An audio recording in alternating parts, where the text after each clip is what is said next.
Hello everyone, আসসালামু আলাইকুম। Welcome back to my channel Shrabani's kitchen. আরও একবার আপনাদের সামনে হাজির হয়েছি নতুন একটি রেসিপি নিয়ে। তো আমার আজকের রেসিপি দই কাতলা। যেহেতু আমরা মাছে ভাতে বাঙালি, তো মাছের বিভিন্ন পদ থাকবে না এটা তো হয় না। তো আজকে আপনাদের সাথে দই কাতলা রেসিপিটি শেয়ার করব। একেবারে অনুষ্ঠান বাড়ির মতো যে কোনো অনুষ্ঠানে রেসিপিটি তৈরি করে নিতে পারেন। এর জন্য আমি নিয়ে নিয়েছি বড় সাইজের কাতলা মাছ। আগে থেকে মাছটিকে আমি ধুয়ে পরিষ্কার করে নিয়েছি। ফ্রিজে থাকলে আগে থেকে বের করে রাখতে হবে। তো এখন আমি এতে দিয়ে দিচ্ছি 1 চা চামচ লবণ, 1 চা চামচ হলুদের গুঁড়া, 1 চা চামচ তেল দিয়ে আমি এটিকে মাখিয়ে নিব। তো মাখিয়ে আপনারা চাইলে কিছু সময় রেখে দিতে পারেন। তো আমি এখন মাছটিকে ভেজে নিব। কড়াইয়ে আগে থেকে তেল গরম হলে মাছটি দিয়ে দিব। সামান্য তেলে মাছটি ভেজে নিব। তো একটা সাইড হয়ে গেলে আমি আরেকটা সাইড ভেজে নিব। তো মাছটাকে অনেক বেশি ভাজা যাবে না, সামান্য ভাজতে হবে। দেখুন আমি এভাবে মাছটিকে ভেজে নিয়েছি। তো এখন মাছটিকে তুলে নিলাম। তেলের মধ্যে আরও একটু তেল অ্যাড করেছি। এখন দিয়ে দিচ্ছি শুকনা মরিচ, 2টা আস্ত এলাচ এবং দারচিনি দিয়ে আমি 1 কাপ পেঁয়াজ বাটা দিয়ে দিয়েছি। তো দিয়ে আমি পেঁয়াজটাকে কাঁচা গন্ধ যাওয়া পর্যন্ত ভেজে নিব। এখন এর মধ্যে দিয়ে দিচ্ছি 1 চা চামচ আদা রসুন বাটা।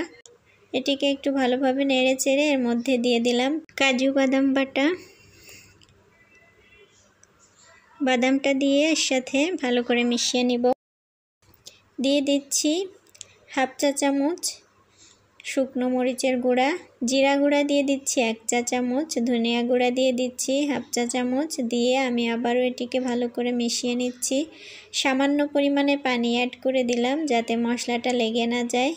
এখন দিয়ে দিলাম 1 কাপের মতো টক দই।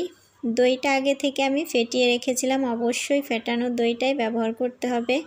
এখন দিয়ে দিলাম 1 কাপের মতো পানি। পানিটা দিয়ে আমি ভাজা মাছগুলোকে এর মধ্যে দিয়ে দিব। তো এখন রান্না করে নিব ঢাকনা দিয়ে। তো পানিটা শুকিয়ে এরকম হয়ে আসলে এর মধ্যে আমি কিছুটা ধনিয়া পাতা কুচি অ্যাড করে দিব। তার আগে দিয়ে দিচ্ছি 4-5টা কাঁচা চেরা লঙ্কা। তো দেখুন পানিটা শুকিয়ে এসেছে, ধনিয়া পাতাগুলো দিয়ে দিলাম। দিয়ে আমি আবারও একটু নেড়ে চেড়ে দিব। তো যে কোনো অনুষ্ঠানে বা মেহমানদারিতে আপনারা চাইলে এই রেসিপিটি ফলো করে দই কাতলা তৈরি করে নিতে পারবেন। খুবই সহজ এবং কম উপকরণে যেহেতু তৈরি করা যায়, যে কেউ এই রেসিপিটি তৈরি করে নিতে পারবেন। এভাবে যখন মশলাগুলো তেলটাকে ছেড়ে দিবে এবং তেলটা উপরে ভেসে উঠবে, তখন চুলার আঁচটা একেবারেই লো মিডিয়ামে করে নিতে হবে। তো এভাবে 5 মিনিট রান্না করে নিব। তো রান্না হয়ে গেলে আমি এখন দিয়ে দিচ্ছি এর মধ্যে আগে থেকে করে রাখা বেরেস্তাটা দিয়ে আমি চুলাটা অফ করে দিব। তো দেখুন এই যে তৈরি হয়ে গেল আমার দই কাতলা। তো আমার এই রেসিপিটি যদি আপনাদের কাছে ভালো লেগে থাকে, অবশ্যই চ্যানেলটি সাবস্ক্রাইব করতে ভুলবেন না এবং এ ধরনের আরও নতুন নতুন ভিডিও পেতে পাশে থাকা বেল আইকনটিকে একটি ক্লিক করে রাখবেন। তো আজকের মতো এ পর্যন্ত বিদায় নিচ্ছি। আল্লাহ হাফেজ।